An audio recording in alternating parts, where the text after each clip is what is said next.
মহাজাগতিক নতুন এক ঘটনার সাক্ষী হতে চলছে পৃথিবী।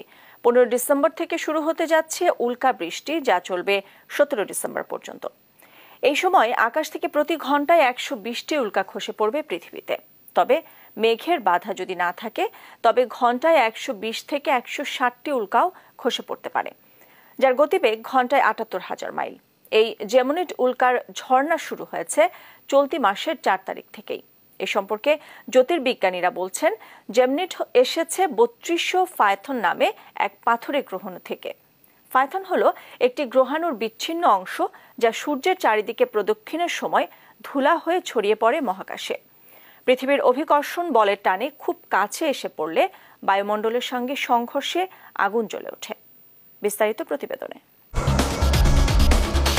মহাজাগতিক নতুন এক ঘটনার সাক্ষী হতে চলেছে পৃথিবী। চলতি মাসের 4 তারিখ থেকে জেমিনিড উল্কার ঝড়টা শুরু হওয়ায় পৃথিবীতে শুরু হতে যাচ্ছে উল্কা বৃষ্টি। 15 ডিসেম্বর থেকে 17 ডিসেম্বর পর্যন্ত এই বৃষ্টি হওয়ার কথা রয়েছে।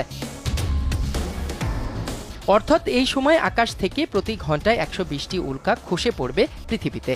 তবে মেঘের বাধা না থাকলে ঘন্টায় 120 থেকে 160টি উল্কা খসে পড়তে পারে পৃথিবীতে, যার গতিবেগ ঘন্টায় 78,000 মাইল বা সেকেন্ডে 35 কিলোমিটার।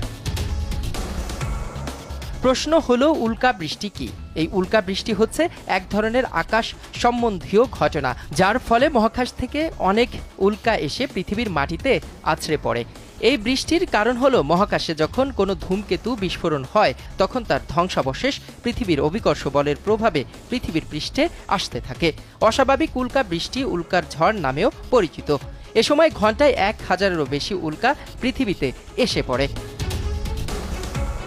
15 থেকে 17 ডিসেম্বর হতে যাওয়া উল্কা বৃষ্টি সম্পর্কে জ্যোতির্বিজ্ঞানীরা বলছেন, জেমিনিড এসেছে 3200 ফায়থন নামের এক পাথুরে গ্রহাণু থেকে। ফায়থন হলো একটি গ্রহাণুর বিচ্ছিন্ন অংশ, যা সূর্যের চারদিকে প্রদক্ষিণের সময় ধুলা হয়ে ছড়িয়ে পড়ে মহাকাশে। পৃথিবীর অভিকর্ষ বলের টানে খুব কাছে এসে পড়লে বায়ুমণ্ডলের সঙ্গে সংঘর্ষের আগুন জ্বলে ওঠে। কিভাবে এই উল্কা বৃষ্টির উৎপত্তি? সৌরমণ্ডলের বাইরে প্রায় 350 কোটি কিলোমিটার দূরে বিস্তীর্ণ কুইপার বেল্ট। এই জায়গায় পাথর আর বরফের টুকরে ভরা। এই কুইপার বেল্টের মাধ্যমেই ঘাপটি মেরে লুকিয়ে থাকে ধূমকেতুরা।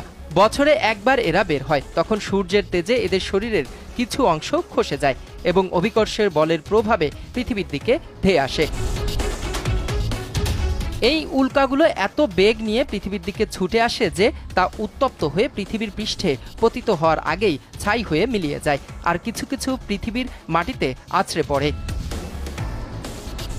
শুধু পৃথিবীতে নয়, মঙ্গল গ্রহ এবং এর উপগ্রহেও উল্কা বৃষ্টি পর্যবেক্ষণ করা হয়েছে। বিজ্ঞানীরা জানিয়েছেন, পৃথিবীর মতো অন্যান্য স্বচ্ছ বায়ুমণ্ডলেও উল্কা বৃষ্টি হতে পারে। এক্ষেত্রে চাঁদ পৃথিবীর প্রতিবেশী হওয়ায় পৃথিবীর এই উপগ্রহটিও উল্কা বৃষ্টির সম্মুখীন হতে পারে। নিউজ ডেস্ক, দেশ টিভি।